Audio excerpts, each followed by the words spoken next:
Have you ever wondered why kids grow up so fast, or seen a clear difference in the actions of various generations? Well, the answer is probably right in front of you, maybe even in your hands right now. It's your phone, but more specifically, it's what's on your phone. It's social media.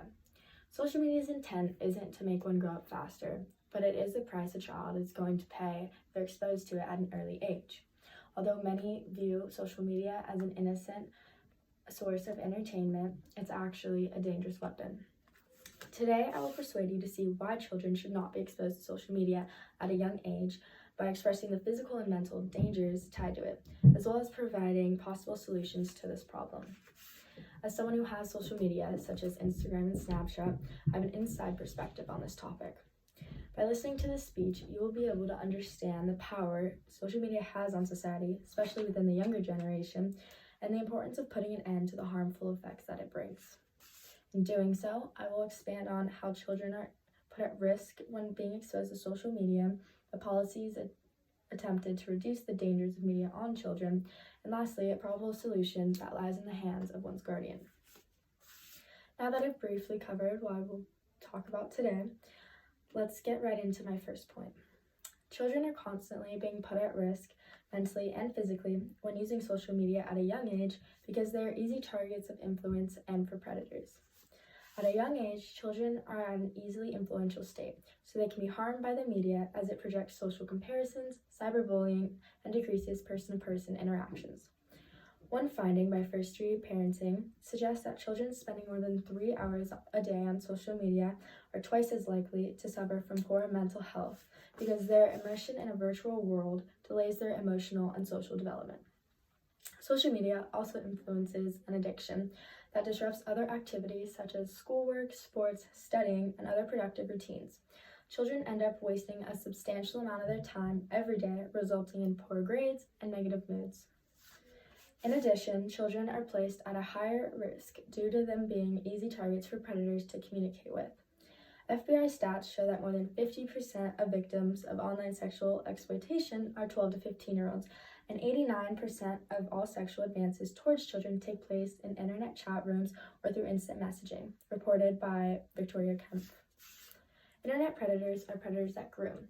This means that they cultivate relationships with the child online to have the child come to them. They do this so they don't have to take the risky approach of locating the child, then abducting them. Now that I've told you a bit about the problems, let's take a look at the solutions that have been attempted to fix this issue. In an attempt to protect young children from the dangers of social media in regards to limiting communication with strangers and their private information, following policies have been created. One is the Children's Online Privacy and Protection Act, known as COPPA, which has been made to protect private information of children under the age of 13 by requiring users to create a profile that includes personal information, restricting them if they're under the age requirement. Its ineffectiveness is shown shown in a scholarly article explains their concerns are compounded with the reality that many websites operate outside of COPPA. This means that not every social media is trying to protect young children's and safety information. Not only do many websites not follow this policy, but it's also very easy for children to lie on the internet. Congress is also considering the Do Not Track Kids Act in efforts of protecting minors from online and mobile tracking. This would be ineffective, similar to COPPA, because it puts children and parents in control of their child's information and contains common sense protections for teenagers, which was stated in a news article by the Hill news source. This makes it faulty, similar to COPPA, because many parents permit their child to lie on the internet since they aren't considering who a child may be talking to or the effects of it. Now that I've mentioned some ineffective solutions, I'm going to tell you what will really work. The only effective solution lies in the hands of parents and guardians enforcing restrictions on their children. The first reason that parents are the solution is because they have the power and control of monitoring their child's social media. An article on protecting kids' privacy states that social media apps have parental controls in its settings to limit young children to kid-appropriate sites and apps, where their privacy can be protected and they're less likely to be exposed to inappropriate content and people. For example, a parent can use set age-appropriate filtering tools, turn on monitoring tools, set time restraint controls, and limit access to chat rooms to keep their child safe. The other reason pertaining to the addictive aspect is that parents can take away a child's phone or only allow them to use it at certain times during the day. An article in Family Well explains that limiting phone use means fewer distractions while they're doing homework. Earning phone privileges could also be the incentive they need to get serious about schoolwork by using phones as a motivator to get good grades. In conclusion, let's review the following.